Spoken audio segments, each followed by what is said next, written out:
क्या कि वो नायरा के चेहरे को अपने सीने से लगा लेते हैं और अपने दोनों हाथों से उसे जकड़ लेते हैं। नायरा जो इस वक्त बहुत परेशान थी और उसकी हालत काफ़ी ख़राब हो रही थी, वो वही अपना सर रुद्र के सीने में टिकाकर ज़ोर ज़ोर से सांस लेने लगी। रुद्र बड़े प्यार से नायरा के सर पर अपना हाथ फेरता है और कहता है, डोंट वरी, मैं हूं ना तुम्हारे साथ, जस्ट काम डाउन। नायरा ने अपनी तेज चल रही सांसों को संभाला।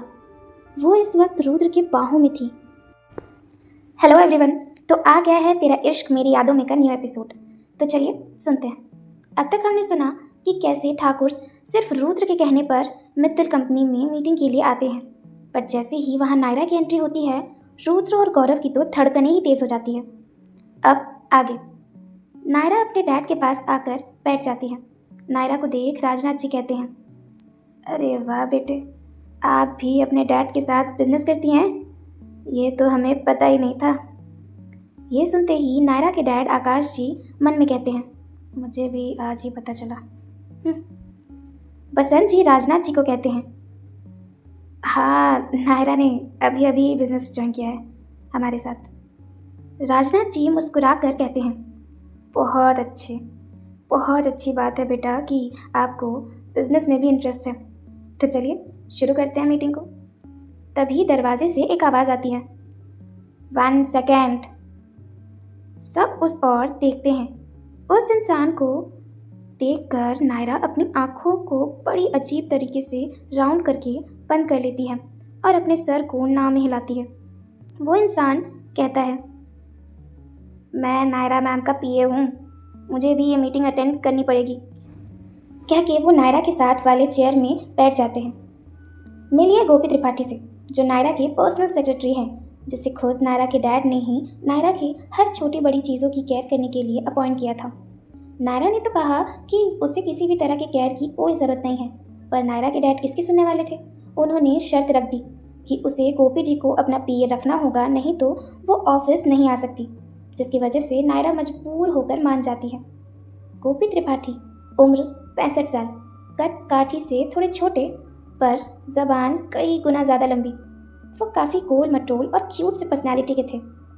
गोपी फुल ऑन एटीट्यूड से नायरा के पास वाली चेयर में बैठते हुए धीरे से कहते हैं, डोंट वरी नायरा बॉस, अब मैं आ गया हूँ ना, मैं अभी अच्छे से मीटिंग अटेंड कर लूँ, फिर सारी बातें आपको बाद में अच्छे से समझा दूँगा।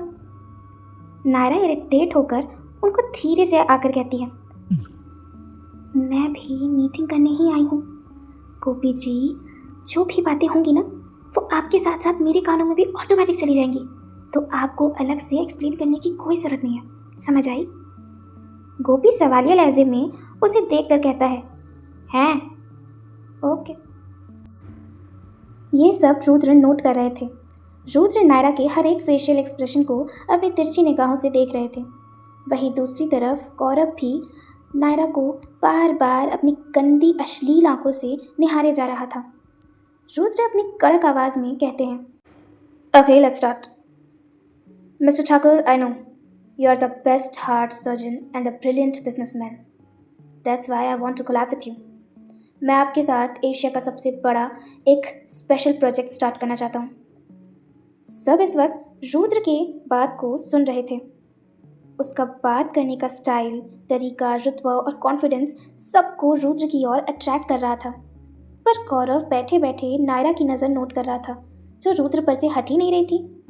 रुद्र अपनी बात कंटिन्यू करते हुए अपने प्रोजेक्ट के बारे में कहते हैं, मैं इस इंडिया का ही नहीं बल्कि पूरे एशिया का सबसे बड़ा हॉस्पिटल खोलना चाहता हूँ, और इस प्रोजेक्ट का नाम होगा the heart harmony hospital.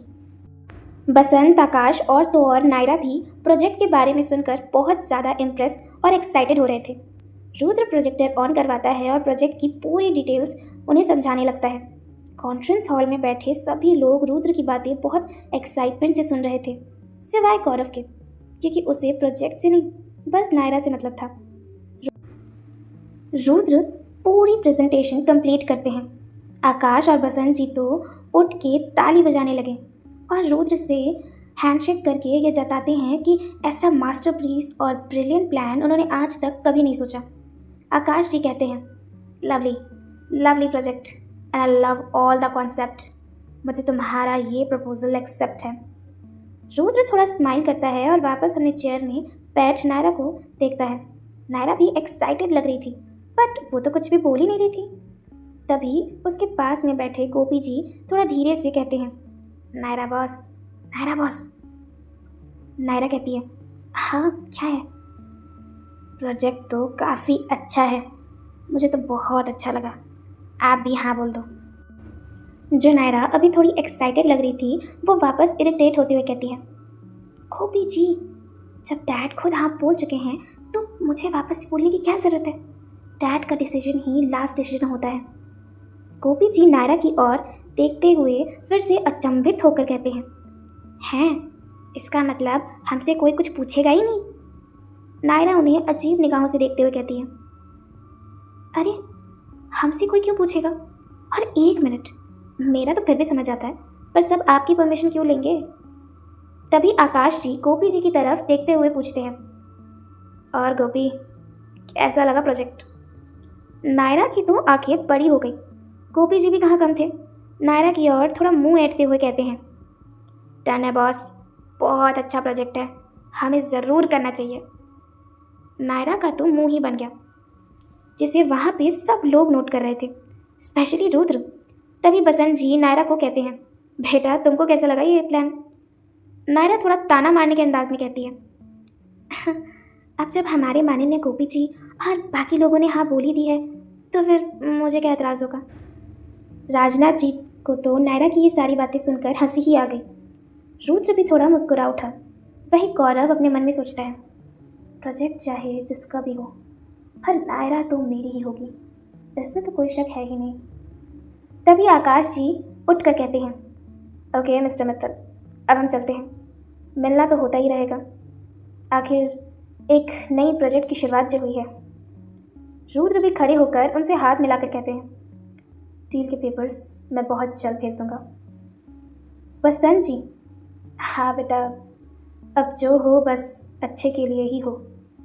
Rudra बसंत जी की इस डीप मीनिंग लाइन को समझता है और उन्हें देख के कहते हैं, अच्छा तो होना ही है, आखिर रुद्र मित्तल ने कम बैक जो किया है। बस इसी खुशी और नए पार्टनरशिप की शुरुआत के लिए आज मित्तल मेंशन में एक छोटी सी पार्टी होगी। आज ही हम इस डील के पेपर्स में साइन करेंगे और साथ ही पूरी दुनिया में अनाउंस भी करेंगे। क्या कि वो नायरा की ओर देखते हुए कहता है कि अब मित्तल एंड ठाकुर्स एक हो गए हैं। बसंत जी रुद्र की बातें सुनकर नायरा की ओर चिंता से देखने लगे। आकाश जी तो खुशी से रुद्र को गले लगाते हुए कहते हैं, ऑफ कोर्स, अब पूरी दुनिया को पता चलेगा कि ठाकुर्स और मित्तल मिलकर क्या क्या कर सकते हैं। अब तक बस तुम्हारी काबिलियत के बारे में सुना था, आज देख भी लिया। लोग तुम्हें ऐसे ही बिजनेस वर्ल्ड का किंग नहीं बोलते। रुद्र आकाश जी की ये बातें सुनकर थोड़ा स्माइल करते हैं। नायरा और गोपी जी तो अभी किसी छोटे बच्चे की तरह एक दूसरे को मुंह बनाकर चढ़ा रहे थे। रुद्र की नज़र नायरा पर बार बार जा रही थी। आकाश, बसंत जी सभी को कॉन्ग्रेचुलेट करके निकल जाते हैं।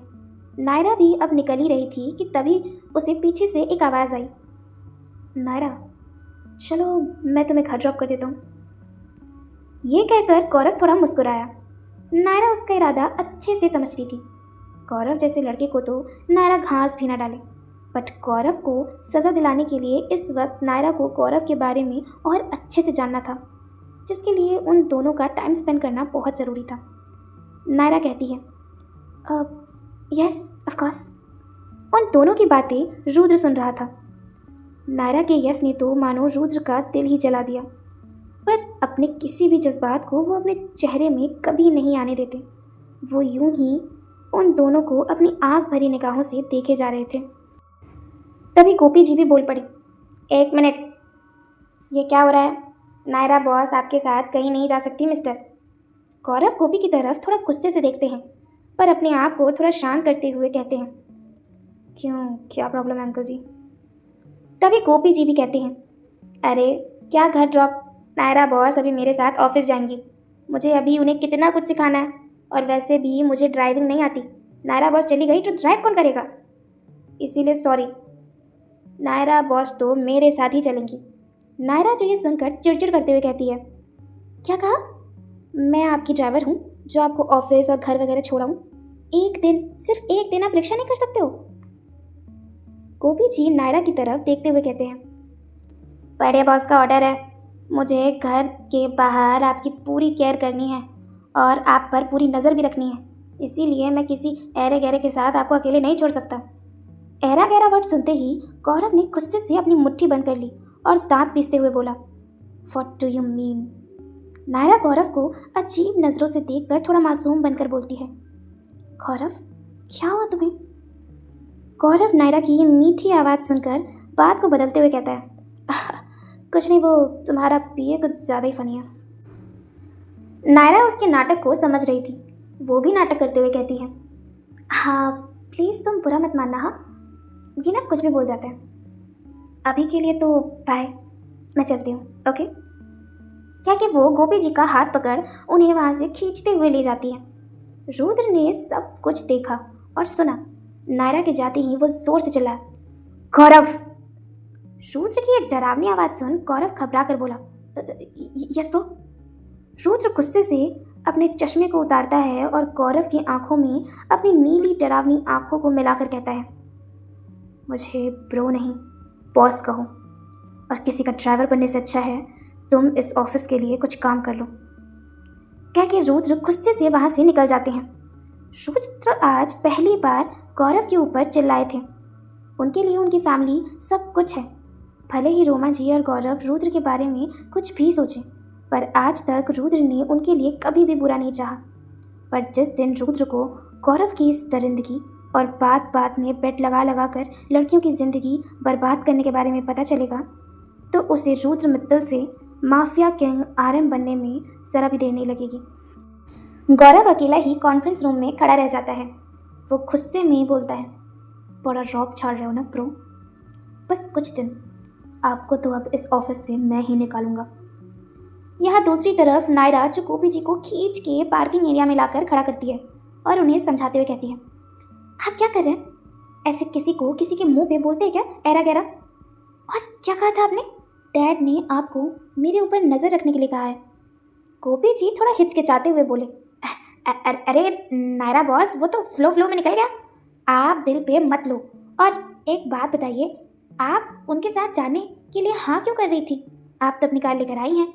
मुझे सच बोलिएगा नायरा बॉस, झूठ मुझे बिल्कुल नहीं पसंद। हाँ बस फिर क्या था? गोपी जी के ये कहते ही दोनों में तगड़ी बहस छिड़ गई। तभी पार्किंग एरिया में रुद्र आता है। रुद्र बड़ी स्टाइल से और अपने रुतबे के साथ आ रहा होता है।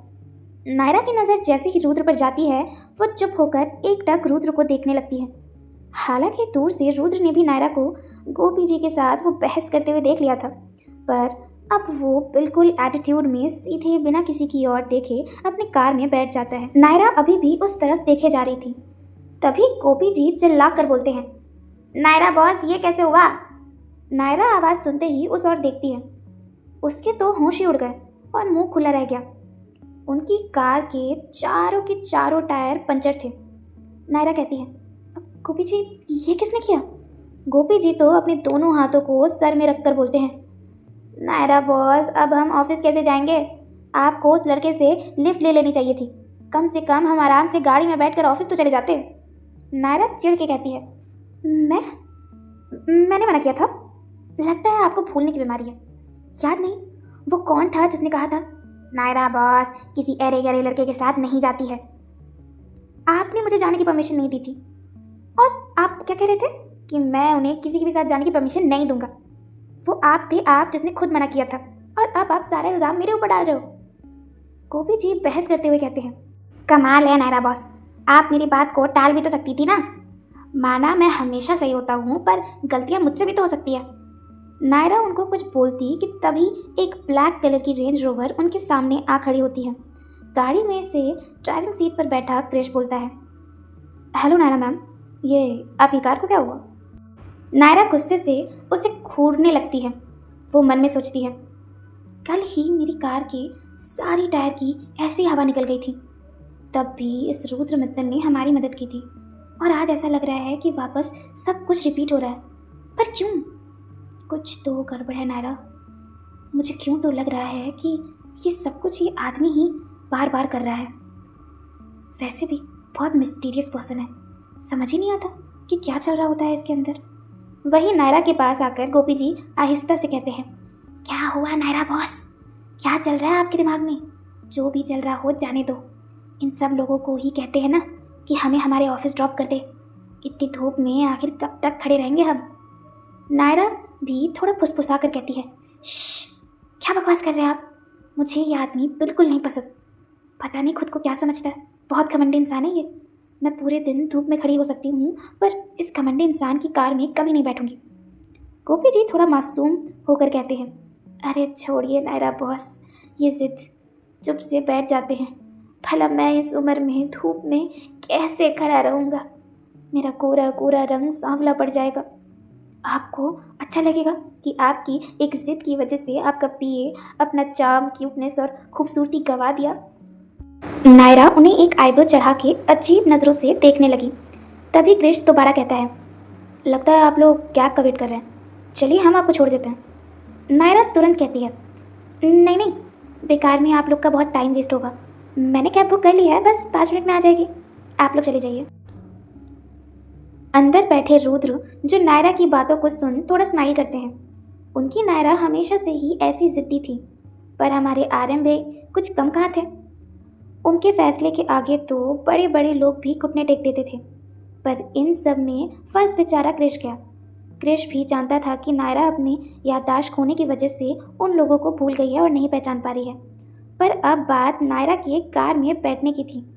अगर क्रिश नायरा को नहीं मना पाया तो उसे आरएम के गुस्से का सामना करना पड़ेगा, जो उसे बिल्कुल मंजूर नहीं था। तभी गोपी जी अचानक से थोड़ा बेहोशी का नाटक करते हुए कहते हैं, नायरा बॉस, नायरा बॉस। नायरा उन्हें गिरता हुआ देख पकड़ लेती है और चिंता से कहती है, ओह गॉड गोपी जी, क्या हो गया आपको? गोपी जी कहते हैं, नायरा बॉस, मुझसे ये धूप बर्दाश्त नहीं हो रही है, कहीं मेरा अंतिम समय ना आ जाए। आप प्लीज़ इनसे लिफ्ट ले लीजिए, नहीं तो मैं बेहोश होकर यहीं गिर पड़ूंगा। नायरा उनकी हालत देख कर घबरा जाती हैं। वो कहती है, धूप की प्रॉब्लम पर बस 5 मिनट खड़े रहने से एक आदमी बेहोश कैसे हो सकता है? आप चिंता मत करिए गोपी जी, आप मेरे साथ मेरी कार में चलिए। कार का टायर फुस हुआ है, पर एसी वेसी तो चल ही रहा है ना, आप वहाँ पे बैठ लीजिएगा। गोपी जी थोड़ा और नाटक करते हुए कहते हैं, जिद जिद जिद, एक बूढ़ा इंसान जिसका हालत इतनी ख़राब है, उसकी कोई बात की तो परवाह ही नहीं है। हे भगवान, ये आजकल के बच्चे। मौके का फ़ायदा उठाकर क्रिश कार से उतरकर कहते हैं, ओह गॉड, इनकी हालत तो बहुत ख़राब लग रही है। नायरा मैम, आप छोड़िए कैब वैब, आप इन्हें लेकर हमारे साथ चलिए, हम जल्दी से इन्हें अच्छे से हॉस्पिटल में लेके जाते हैं। हॉस्पिटल का नाम सुनते ही गोपी जी घबरा जाते हैं और जल्दी से कहते हैं, नहीं नहीं बेटा, बस चलती हुई गाड़ी में थोड़ा पानी पी लूँगा तो ठीक हो जाऊँगा, हॉस्पिटल जाने की तो कोई ज़रूरत नहीं है। क्रिश भी जल्दी में कहता है, वंडरफुल। नायरा हैरानी से क्रिश की ओर देखकर कहती है, क्या कहा? क्रिश कहता है, नहीं नहीं मैम, चलिए चलिए, इन्हें जल्द से जल्द कार में बैठा देते हैं। नायरा को कुछ समझ नहीं आया और उसने भी कहा, ओके फाइन, जल्दी चलिए। नायरा गोपी जी को लेकर रुद्र के पास पीछे बैठना चाहती थी, ताकि उसको और रुद्र को एक साथ न बैठना पड़े। पर गोपी जी उसी वक्त कहते हैं, पीछे पीछे, नहीं मुझे वो सीट नहीं पसंद, मैं आगे बैठूंगा। नायरा अपनी आँख को रोल करती है और उन्हें आगे वाली सीट में बैठाते हुए कहती है, ओफो, टेंट्रम्स नहीं ख़त्म होते आपके कभी भी। कह के वो भी कार में मजबूर होकर पीछे रुद्र के पास वाला गेट खोल देती है। उसने देखा कि ये सख्त आदमी चुपचाप अपने लैपटॉप में घुसकर कुछ काम कर रहा था। नायरा वही गेट के पास खड़े खड़े सोचती है, कैसा अजीब इंसान है, बाहर इतना कुछ हो गया पर इसे देख के लगता है कि इसे तो कोई फ़र्क ही नहीं पड़ता, हार्टलेस कहीं का। रुद्र वही लैपटॉप में देखते हुए कहता है, जल्दी बैठो नहीं तो कार चलने लगेगी। नायरा उनकी बातें सुन हड़बड़ा जाती है और जल्दी से कार में बैठ जाती है। कार चलने लगी, पर कोई था जो ऑफिस की बिल्डिंग से कांच के थ्रू ये सब कुछ होता हुआ देख रहा था। गौरव ने अपना हाथ जोर से कांच पर दे मारा और गुस्से में बोला, हमेशा हमेशा मुझसे मेरी पसंद की सब चीज़ छीनते आए हो ब्रो, बट अब नहीं। जो गौरव मित्तल को पसंद आती है वो चीज़ गौरव मित्तल की हो जाती है। मैं आपको मेरे और नायरा के बीच कभी नहीं आने दूंगा। वही कार में शांति का माहौल था। क्रिश कार ड्राइव कर रहा था। गोपी जी आराम से अपनी आंखें बंद किए सीट में सिर टिकाकर बैठे हुए थे। नायरा भी चुपचाप बैठी हुई थी और रुद्र, वो भले ही लैपटॉप में काम कर रहा था पर अपनी तिरछी आंखों से उसकी नज़र पूरी नायरा पर थी। वही गोपी जी शांति को भंग करते हुए कहते हैं, बड़े बोर्डिंग सा माहौल चल रहा है यार। अरे बेटा कोई तड़कता फड़कता गाना लगाओ, मूड बने इंसान का। वही नायरा ये सुनते ही भड़कते हुए कहती है, क्या तड़कता फड़कता गाना लगाओ? अभी तो बेहोशी सा हो रहा था आपको, बिल्कुल जान नहीं थी आपके बॉडी में, और अब आपको मूड बनाना है, वो भी सबका। रुद्र नायरा की इस क्यूट गुस्से को देखने से खुद को रोक नहीं पाया और नशे से नायरा की ओर देखने लगा। रुद्र की नज़रों से अनजान गोपी और नायरा दोनों बहस करने लगे। गोपी जी कहते हैं, हे भगवान, नायरा बॉस कितनी बोरिंग हो आप।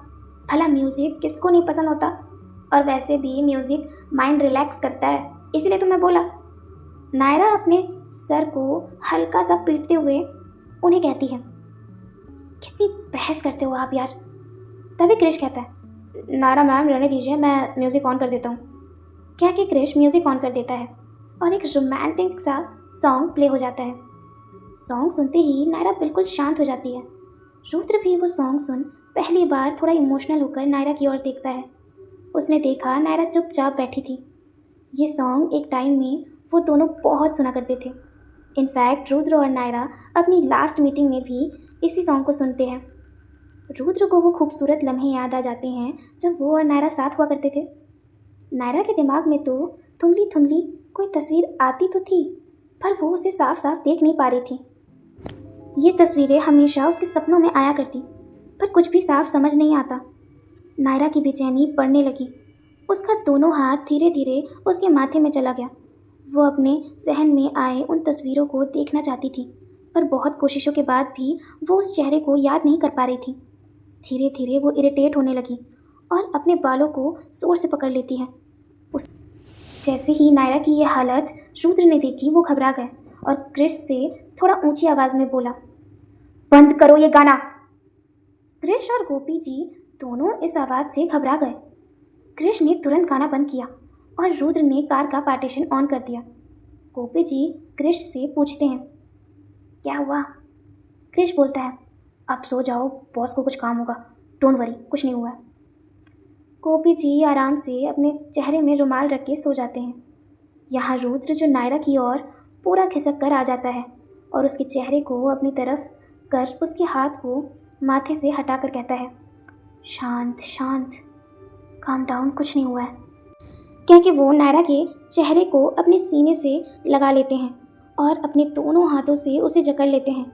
नायरा जो इस वक्त बहुत परेशान थी और उसकी हालत काफ़ी ख़राब हो रही थी, वो वही अपना सर रुद्र के सीने में टिकाकर ज़ोर ज़ोर से सांस लेने लगी। रुद्र बड़े प्यार से नायरा के सर पर अपना हाथ फेरता है और कहता है, डोंट वरी, मैं हूं ना तुम्हारे साथ, जस्ट काम डाउन। नायरा ने अपनी तेज़ चल रही सांसों को संभाला। वो इस वक्त रुद्र के बाहों में थी। रुद्र का उसे भी ऐसे पकड़े रहना नायरा को काफ़ी रिलैक्स फील करा रहा था। नायरा उस वक्त कुछ सोच नहीं पा रही थी। नायरा खुद को रुद्र की बाहों से छुड़ाती है और उसकी ओर देखने लगती है। रुद्र भी नायरा को ही देखे जा रहा था। नायरा का बहुत मन कर रहा था कि वो रुद्र की आंखों को देखे।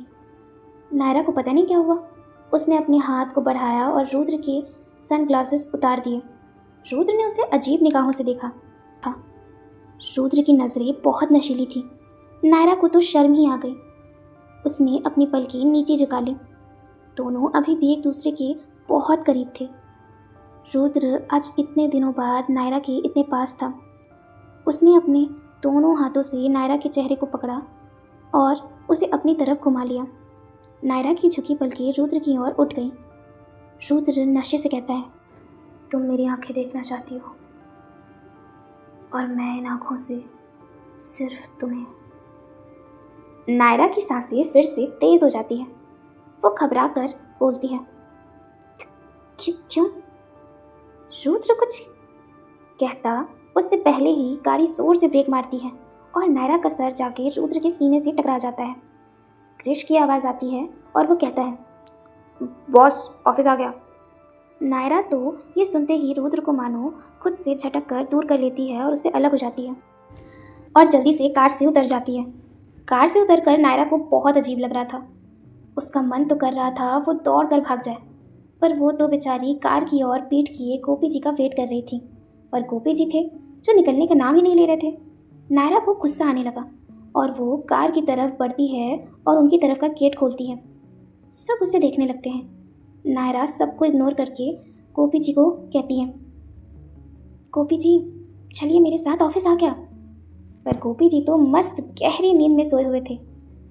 क्रिश कहता है, नायरा मैम लगता है ये बेहोश हो गए हैं, इनकी तबीयत तो ख़राब थी ही। मैं भी इन्हें कब से आवाज़ दे रहा हूँ पर ये उठना तो बहुत दूर की बात है, हिल तक नहीं रहे हैं। नायरा चिंता से कहती है, व्हाट? वो गोपी का रुमाल उनके चेहरे से हटाकर उन्हें जोर से हिलाते हुए कहती है, गोपी जी क्या हुआ आपको? गोपी तो अचानक से जोर से चिल्लाकर उठा। अब क्या होगा कहानी में आगे? क्या सच में बेहोश हो गए हैं गोपी जी? और क्या नायरा समझ पाएगी रुद्र के जज्बात? जानने के लिए सुनते रहिए तेरा इश्क मेरी यादों में, only on my YouTube channel dreaming with Preeti.